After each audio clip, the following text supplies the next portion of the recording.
Hi everyone. Today we're going to learn about homophones. We will go through what they are, how to use them, how to identify them, and most importantly, when to use them. So here's our agenda for the day. We'll learn the definitions of certain homophones. We'll start with pairs. We'll go through examples. We'll identify them. Then we'll practice with some fill in the blank. We're also going to implement using context clues to know not only when you're reading what a homophone is, what the definition is, but using context clues to decide when to use the right homophone. We'll watch a video with a song to help us to remember some homophone, and all of this follows Idaho Core 3rd grade standards. So a homophone is a word that has the same sound but is spelled differently. So here you see that right and right sound the same, but they have different meanings. When you spell right this way, it means that something is either right or wrong, or turn left or right or left-handed. And here, writing is when we either use a pen or a pencil to put ideas on paper, or to document thoughts. Hare and hare, same thing. Hare, if you've ever heard of the tortoise and the hare is a kind of rabbit, a jackrabbit with long ears. And here the word hair is talking about the length of hair on your head. If you're a guy, maybe a beard, hair on your chin. A homophone is one type of homonym. The one that we're going to focus on today is homophones. The other one is homographs. Today we will be focusing on homophones. So if we can practice saying these words out loud, realizing they sound the same but have different meanings, then we can see that we need to kind of learn the difference in the spelling and the definitions. So homophones will be our focus for the day. So we kind of know a few homophones, but let's go through what defines a homophone, what it really is. When we say these words, they sound the same. Spelling them differently is what gives them their true meaning, their true definition. If I write you a story or I write you a letter, the only way for you to know what I'm talking about is if I spell certain words correctly. You can get away with spelling some words wrong. Homophones, not so much. You have to spell them correctly for your reader to know exactly what you're trying to tell them. So the correct spelling of homophones is very, very important. Let's talk about, we did talk a little about figuring out which homophones to use. Context clues, the subject surrounding a word is a clue. To let us know which words to use, which words to write, and how to properly spell a word. Most homophones do come in sets of 2. Those are the ones that we're mostly going to focus on today. There are some that come in sets of 3 and some in sets of 4. We'll learn a couple of those, but we're mostly going to focus on the sets of 2. So let's go ahead and look at some of these and find how we know what word to use and how to spell it. The main examples we're going to be focusing on today are right here. So pair and pair sound the same. Aunt and aunt, unless you're from the South like I am, and we say this word aunt. Hare and hare we talked about a little. Whale and whale. 8 and 8, deer and deer, I and I, high and high, no and no, one and one. So all of these words sound the same, which makes them, by definition, homophones. They have completely different meanings. So we're going to talk about how to identify these words and find out what the meanings are. A good way that I have found to think of homophones is to understand a little bit about twins. So a homophone, when it comes in a pair, like all of these do, I think of twins, and some twins look the same, some twins don't. Some twins sound the same and some twins don't. But we're going to pretend that our homophones today are twins. They sound the same, but just like twins, they are very different. If you look at these two twins, you can see the difference in their personality, the difference in the way they dress, and that's kind of how these words work. So they sound the same, but they are completely different. So let's start with my favorite homophone, pair and pair. Right here you see a pair of socks. So what is a pair of socks? Here you see a pear, which is a fruit. So what is a pear? These words sound the same but are spelled differently. Here the socks are a pair, spelled P-A-I-R, meaning a set, a couple, or a unit, two of a kind. So let's try using that in a sentence. I am wearing my favorite pair of jeans today. So this is when it's appropriate to use this spelling of the word pair.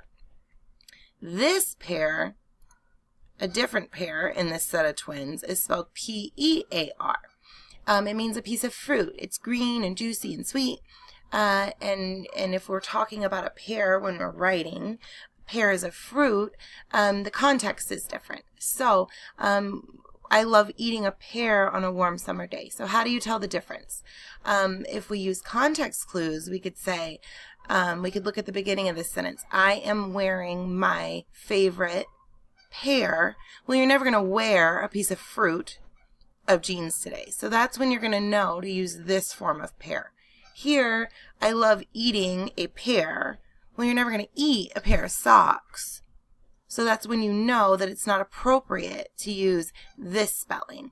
We want to use the P-E-A-R, a piece of fruit, green and juicy and sweet, on a warm summer day. Another basic set of homophones is aunt and aunt, unless you're from the South. Here we have an insect, an ant. And here we have everyone's favorite aunt, who's very excited to see her family. They come to visit, family reunions. So ant, without a U, is an insect that lives in a colony. They hurt when they bite. Here, aunt with a U is a family member. Your mom or your dad's sister is your aunt. If you have cousins, that's their mom. So your aunt with a U is a family member. The way that I like to remember this one is remembering the U with family unit. A lot of people say this word aunt, maybe to help with the homophone. I don't know. But it's a good way for me to remember. Hair and hair is kind of a tricky one. They sound exactly the same and the spelling is very similar.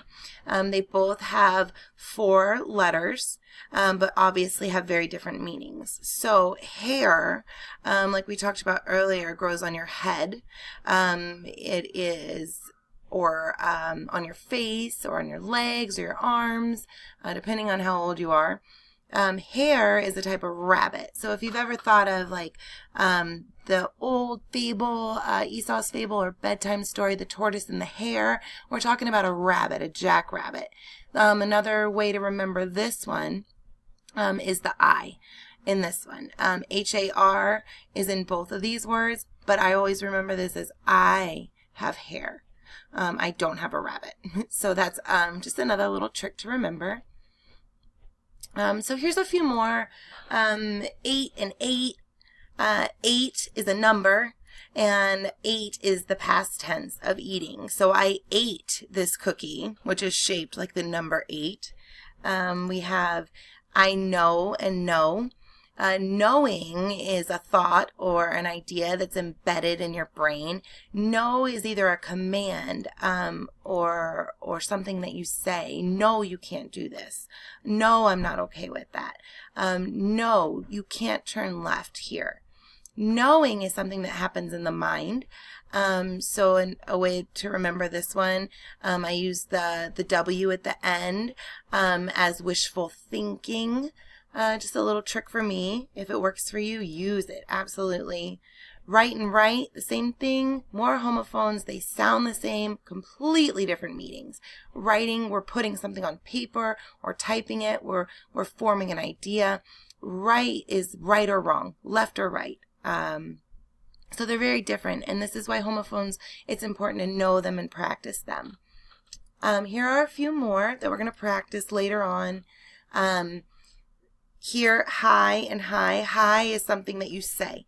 That's pretty simple to remember. Hi, you could be at the top of a building. You could be standing tall. Hi, the way that I remember this one is hi has more letters.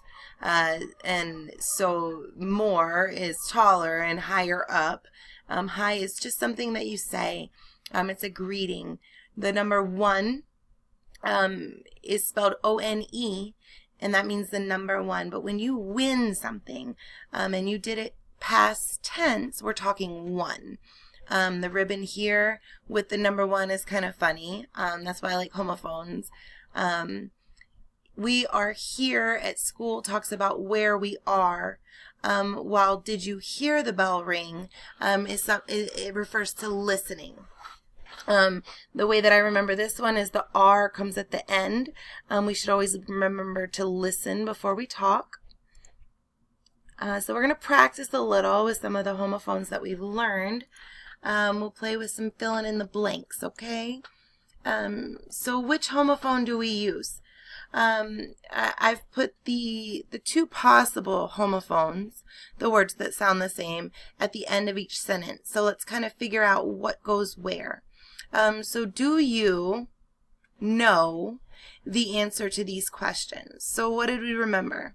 No is a command. It wouldn't make sense here. Do you know the answer to these questions? That wouldn't make sense. For this sentence to make sense, we need to use the word know, as in knowing, as in knowledge. That's the other way to remember this one. Add the ledge at the end. It's knowledge. So to know the answer to the questions, we would absolutely have to use this form of the word. Next one, did you brush your teeth and comb your hair this morning? If you remember, we talked about earlier, what do I have? Well, I don't have a rabbit, and I is in this form, so I'm thinking it's hair. Let's check. It is. So hair on my head, I would comb. I guess you could comb your rabbit in the morning, but in this sentence, we're definitely talking about grooming, teeth, and brushing your teeth and combing your hair. The I is how I remember that. Do you have 7 or 8 dollars in your piggy bank? Well, 8 we decided was the past tense of eating, which has nothing to do with these context clues here. 8 as a number would make sense, especially when you see 7. So we're using the clues from the sentence to decide which is the appropriate homophone to put in there. The next one, I felt so good when my team won the championship. Well, we know 1 is a number, which doesn't belong in that sentence. Going on are a few more practice. I've handed out some worksheets that you guys can work through. So we'll go through and kind of practice with these. And those are homophones, guys, so check those out. Here are some more homophones. I'll hand these out as well. Some trickier homophones are effect. It gets a little more difficult as you go on, but we've touched on the basics here, guys. So we will go into these and talk about them later in the week. I just kind of wanted to give you a heads up of where we were. Triplet homophones are going to be like twins. 3 words that sound alike with different meanings, spellings, and definitions, but that are all going to sound the same. And these are homophones, so this is a good intro for you guys. We'll get into twos, and twos later in the week and practice with those. We'll get into a lot of it. What I want to do is practice getting started on our homework, break into pairs, I want you to, as groups, write sentences using one of each of these words, so 15 sentences per pair. And be creative, have fun, work together. It's been fun talking to you guys about homophones. We'll learn a lot more later in the week, and if you have any questions, feel free to let me know, okay? Thank you guys so much for being patient and paying attention, and it's going to be a great week.